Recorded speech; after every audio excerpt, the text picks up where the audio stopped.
Good night, everybody, and welcome once again to another Lime Vibe Live podcast.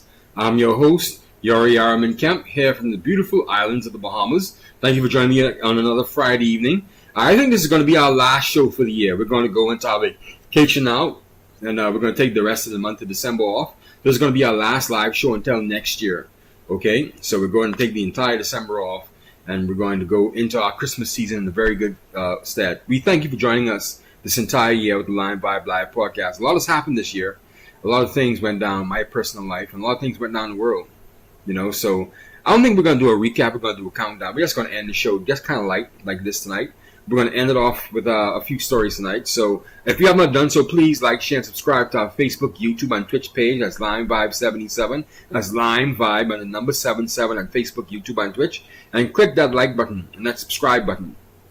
That really would help us out. If you go to our Facebook page and really like our Facebook page, that'd be great too. We're going to start uploading more content over the holidays. We're going to upload content over the holidays, of course, but the live shows are going to end this week, and we're going to do some other social media content on our Facebook page and our YouTube page, okay? So thank you for joining me again for another Lime Vibe Live podcast. Let's get right off with the show, huh? We have some sad news coming from the Bahamas. People are calling now for the death penalty to be reinstituted in the Bahamas because of a 12-year-old girl that was found strangled and murdered. She was found with only her top on, and she was found last week Wednesday in the bushes after a missing alert, a Mako missing person alert happened for her, and the day afterwards they found a dead body in the bushes. Her name was Adrielle Moxie. I just want to pray for the family because the family's going through a very terrible time right now. And they're really hurting because of the loss of their beloved Adrielle. And she was found raped. And they haven't found anybody who was responsible for her murders yet. They have a suspect, but they haven't officially charged him yet. And so that sparked cries for capital punishment here in the Bahamas. But also, there was another murder 2 days after they found Adrielle's body. Another lady, a 62-year-old woman, Miss Vernicia Butler, was found raped and murdered inside her home, okay? And she was found by family members. And the alleged assailant was caught red-handed, and they obtained him, and they had him under arrest, and they've officially charged that person in the murder of Miss Vernicia Butler. So those two murders that happened over the space of the last week or so has increased calls for capital punishment to be reinstated in the Bahamas. Now, we all know the Privy Council, the highest court in these Caribbean jurisdictions, and also the Caribbean Court of Justice as well, they frown upon capital punishment. They say it's against human rights and it's cruel and unusual. We here at the Lime Vibe podcast, we don't believe in capital punishment in any event because we don't believe it's a deterrent to crime. And we just believe that it can be carried out in a cruel and unusual manner. And nothing comes of it as a result. So why would you satiate the bloodlust of the society to murder one man? I just don't understand. We should not make two wrongs. Two wrongs does not make a right. Okay? That person still could find some useful benefit in the society, in the world, even if he's only in prison. Now, I'm not saying let them out in the streets now, but capital punishment, let's just get it off the table. Capital punishment is not a deterrent to crime. There's no statistical background or detailed information that says that capital punishment is a deterrent to crime. It just isn't. And the UK Privy Council will not allow jurisdictions like Jamaica, the Bahamas, the Caymans to reinstitute capital punishment. So, and then the Inter-American Court on Human Rights, the Agency on Human Rights, they frown upon capital punishment. And so they have made sure that these jurisdictions in the Americas don't follow capital punishment. Okay? And it's against international law. And so after all these appeals, they're going to come down to the same solution everyone else is saying, that the Privy Council is not going to approve it, and all the other international agencies are not going to approve it. All right? International law is not going to approve capital punishment in these jurisdictions. That's just where it is. So I know people are upset that these two females were found murdered, and both of them raped. But capital punishment is not a deterrent, and it's not going to happen in the Bahamas anytime soon, or even in the English-speaking Caribbean anytime soon. Capital punishment is just not going to happen. Okay? I'm sorry for the families of Miss Butler and Miss Moxie, but it's not going to happen. And Miss Moxie was 12 years old. She was a student. She's a young child. She came from a very unstable home, from what we understand as well. Her mother suffers from, she's not a very stable person, from what we understand. And so her home life was very unstable. It was a very tragic situation. And Miss Butler, on the other hand, I'm not sure what the details was behind her assault, but apparently she was known to her assailant. Okay? And he was recently released from a mental institution before he murdered Miss Butler. So I just want to say my heart goes out to those families who lost their loved ones. But capital punishment is not a deterrent. And we had all kind of people jumping up and down, saying they want capital punishment. We had the leader of the opposition here in the Bahamas. We also had some other political activists and some social activists. They're calling for capital punishment to be resumed, but they know it's not going to happen. It's just a pandering. That's all it is. So my heart goes out to those people who lost their family members. But capital punishment is not going to happen. Okay? Another story from the Bahamas as well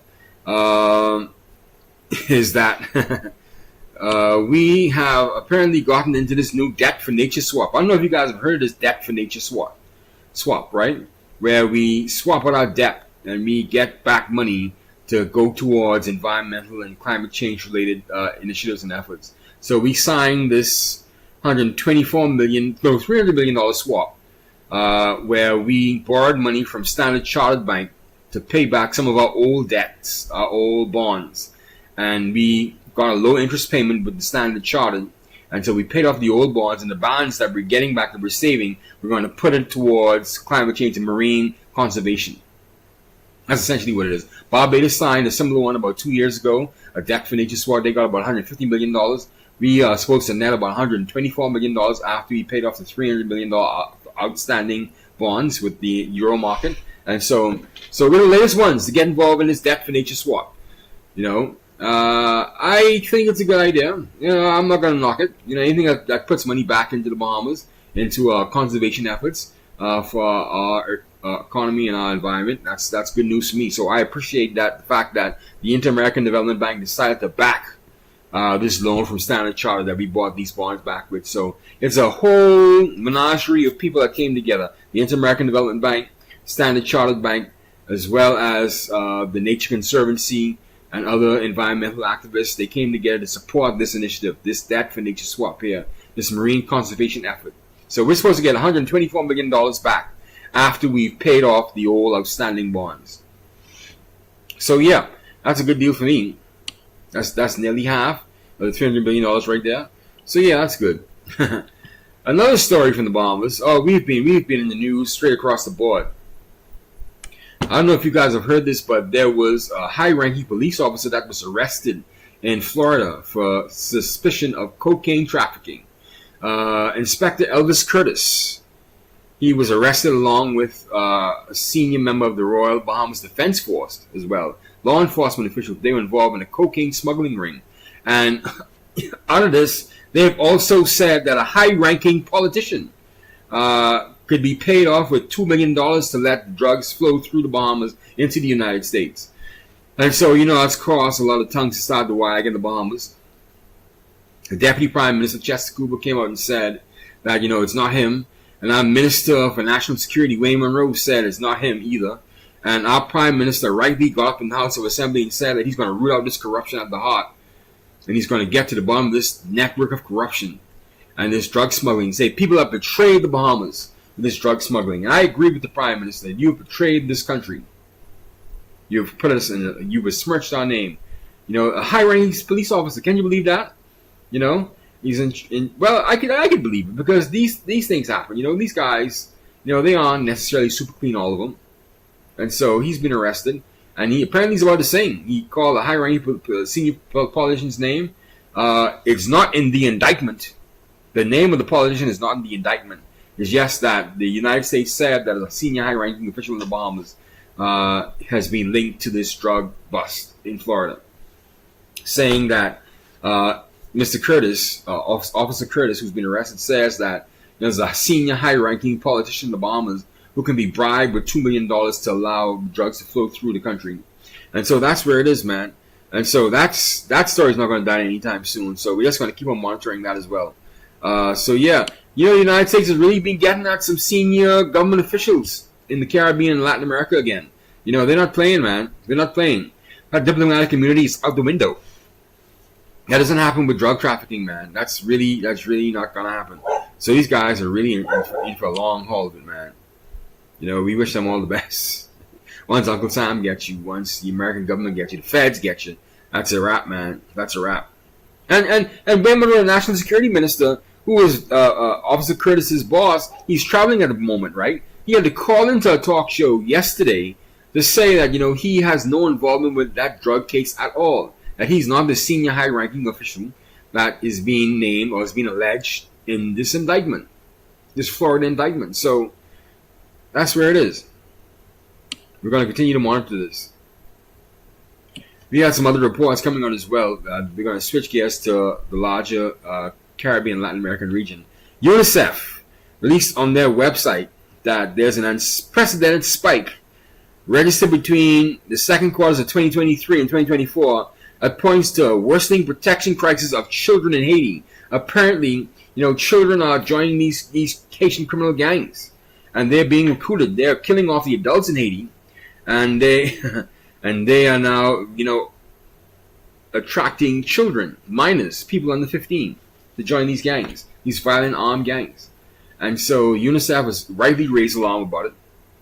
And because, you can't have that. And, in addition to that as well, how long will Haiti now be in this flux, this in-between, this turmoil, this wasteland, this no man's land? Jovenel Moise was assassinated in 2021. Okay? It's now 2024, and you still not called for an election, a presidential election. Something's wrong there. That council may be corrupt as well. And maybe everybody in Haiti is corrupt. Because there's no reason why you can't call for an election. I don't care how bad it is in Haiti. There's no reason why you can't call for an election. This thing is taking too long now. Something's wrong. And you don't realize how long the time has gone until you actually sit back and wait a minute, hold on. Wait, Jovenel Moise was assassinated in 2021. This is now 2024, going on 2025 now. When are we going to have the elections in Haiti? Why is all of this confusion now? Call the election. Call the election. Forget about the security for the time being. Call the election. Let everything coalesce around the election. Because the children are joining these gangs because there's no leadership in Haiti. There's no leadership. That's really what it is. Call the bloody election. That's just my rant for the night. My small minor rant. The UNICEF report also said children in Haiti are trapped in a vicious cycle, recruited into the very armed groups that are fueling their desperation. And the numbers are growing, they said. Said UNICEF Executive Director and Interagency Standing Committee Principal Advocate for Haiti, Catherine Russell. This is unacceptable.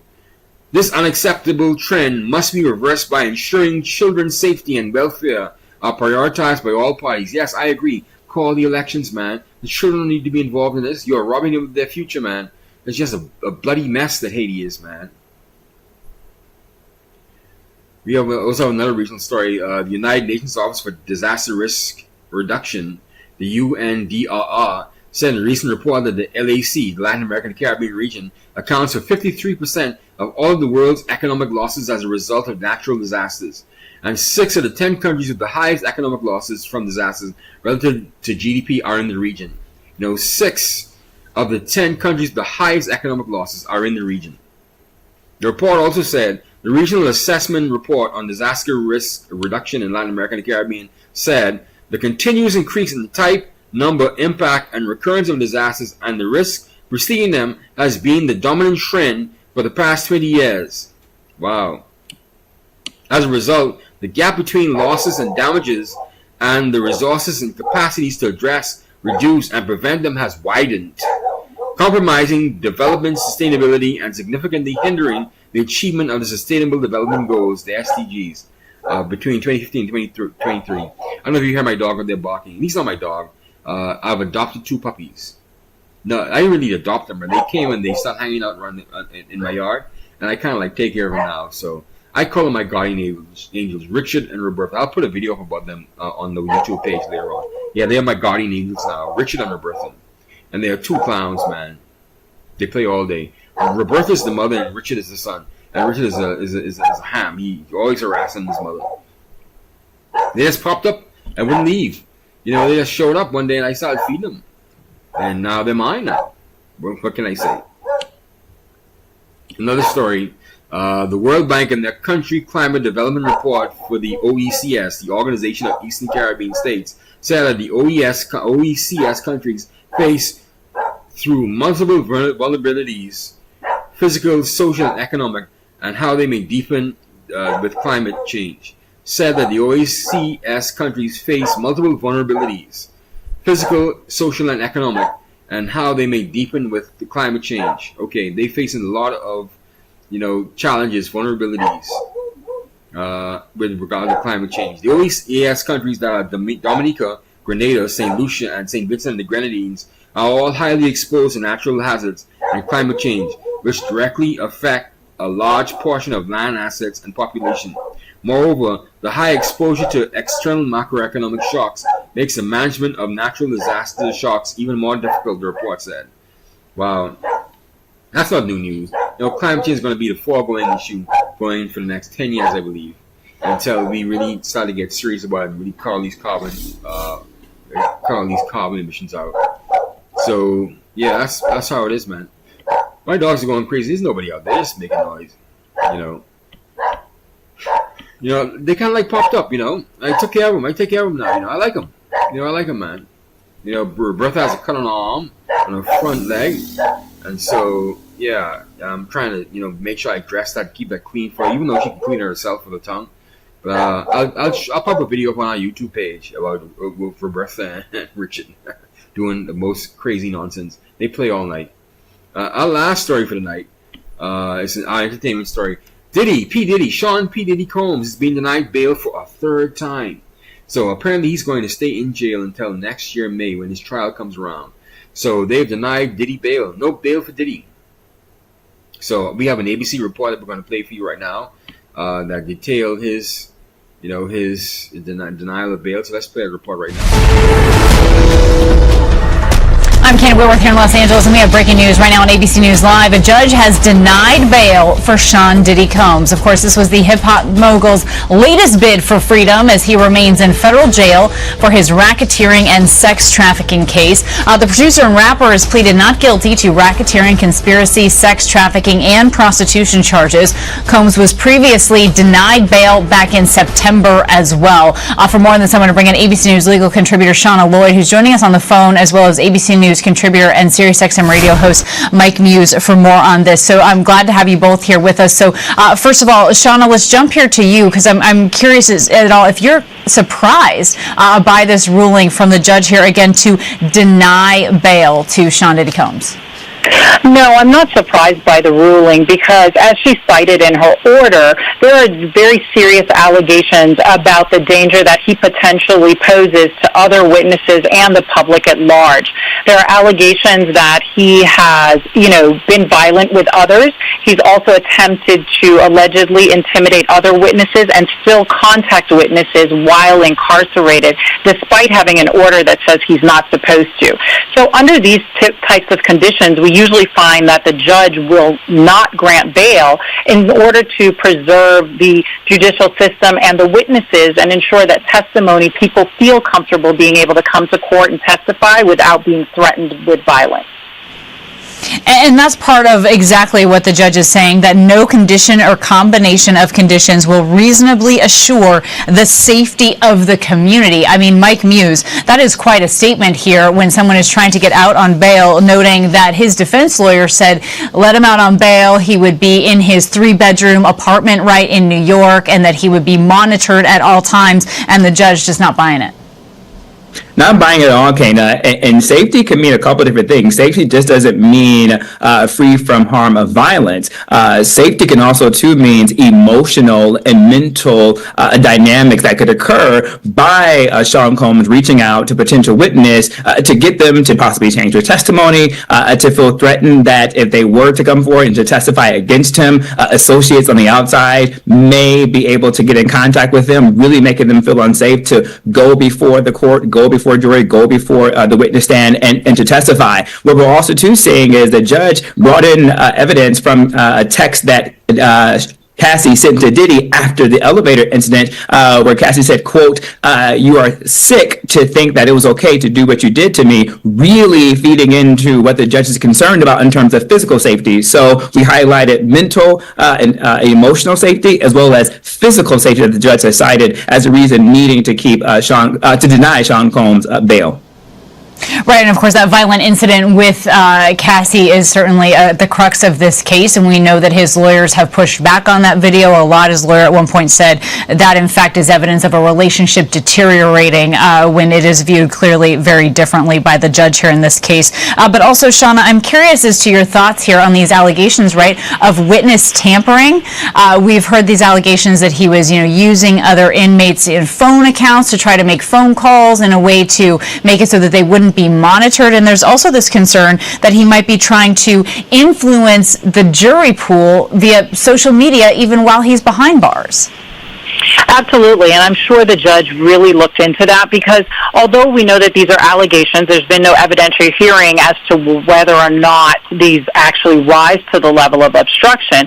Just the idea that he is not even following the rules that are enlisted by the prison is already a sign to the judge that he may not follow any conditions that are set forth. And so those type of allegations, whether or not there's been an evidentiary hearing, just speaks to the actions of the individual while incarcerated. And if you're not having good behavior at that time, the judge is going to look to say that, even if you're let out and left to your own devices, it's not going to get any better.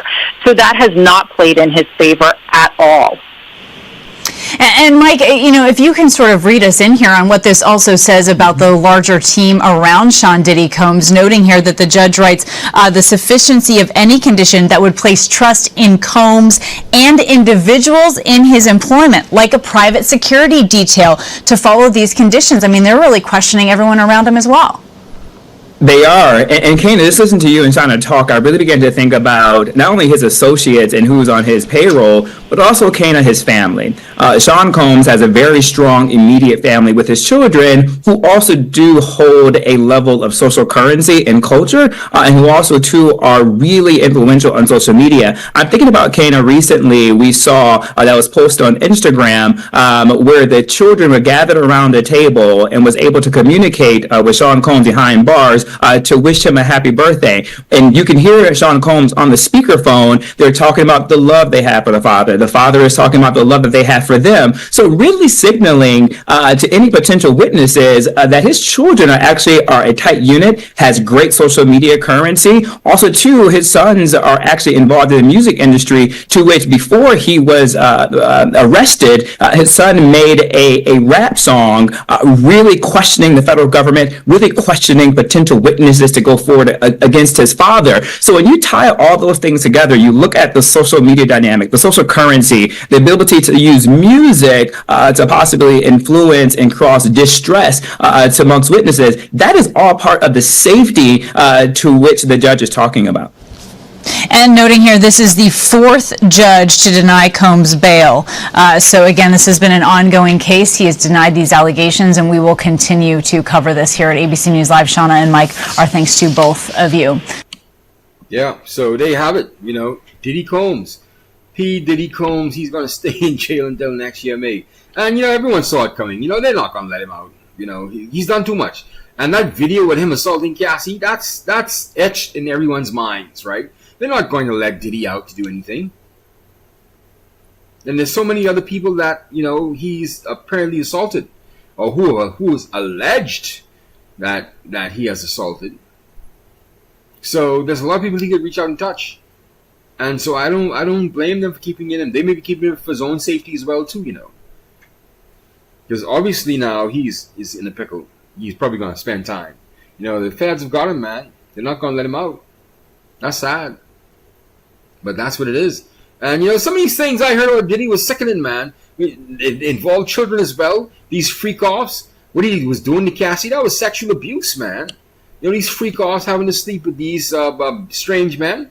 That's ridiculous, man. What kind of game were you running, man? That's sick. That's Caligula and Nero sick.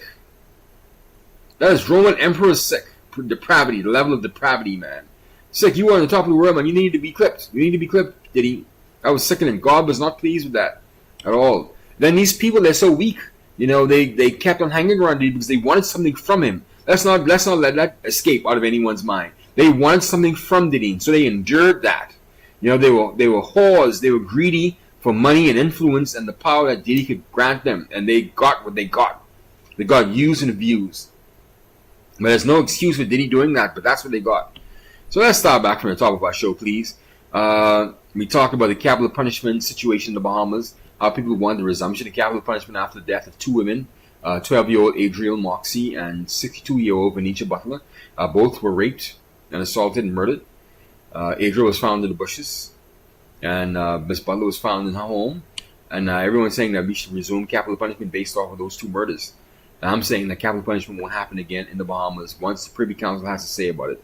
And once that's our final court, they're not going to approve capital punishment. So let's stop. Let's stop bringing up people's hopes based on that capital punishment. And we'll talk about this new debt financial swap that the Bahamas signed on to in partnership with the Inter-American Development Bank and Standard Chartered, where they bought back some of their old bonds that were coming due soon. They bought back $300 million worth of them to smooth out to get a low interest payment, so they could save about $124 million, and that money is now going back into marine conservation. So that debt financial swap happened in the Bahamas, and so that's a good story. Then we also had this drug buster, the senior police officer who was arrested in Florida, Elvis Curtis. He was the senior Bahamian police officer that was arrested in Florida along with some other law enforcement officials. They were arrested for a drug conspiracy to traffic drugs. And also in their indictment, they named a senior political official who they said could be bought for $2 million that he would allow drugs to flow through the Bahamas. And our deputy prime minister said it's not him. Minister for National Security said it's not him either. And our prime minister has vowed in the parliament that he's going to root out this corruption at the core. He's going to get to the bottom of this, along with the corruption in the police force and the corruption at all levels in the Bahamas. So we're just going to see how this thing plays out. Okay. We also had, the United Nations, UNICEF, United Nations Children's Fund, saying that children in Haiti are at risk for joining these gangs, these criminal gangs. They're recruiting them younger and younger now to join these criminal gangs that are just destabilizing Haiti. And meanwhile, since 2021, since Jovenel Moise was assassinated, Haiti still has not had any semblance of starting an election. Something's wrong there. We need someone to intervene again. That council may just be incompetent, or they just may be corrupted themselves. They're not going to call an election. I don't think they realize how much time has passed since Jovenel Moise was assassinated. That's just too long, my reckoning. Then we also had the United Nations Office for Disaster and Risk Reduction saying that the LAC accounts for 53% of all economic losses as a result of natural disasters. And out of the top 10 countries that suffer from natural disasters and top economic loss from natural disasters, 6 of them are from the LAC. So that's a lot. And we're small compared to Europe, and we're small compared to the United States and Canada, and we're small compared to Africa. So if 6 of the countries in the top 10 account for 53%, that's just an amazing statistic, man. And that shows you how bad the hurricanes and the climate change and the mudslides and the flooding really is in the Caribbean and the Central American region and Latin America all together. Okay. We also had, the regional assessment report on disaster risk reduction for the OECS. Okay. And they said, no, not that. That was the UNDRR. We also had the World Bank say in their country climate development report for the Organization for the Eastern Caribbean States that they face multiple vulnerabilities, physical, social, and economic, and how these vulnerabilities may deepen the climate change challenge in the region, in the OECS. The OECS is, of course, Dominica, Grenada, St. Lucia, and St. Vincent and the Grenadines, and saying that these vulnerabilities, they're all highly vulnerable to these threats from climate change, and it directly affects them. And the exposure to external macroeconomic shocks make the management of these natural disasters even more difficult, the report said.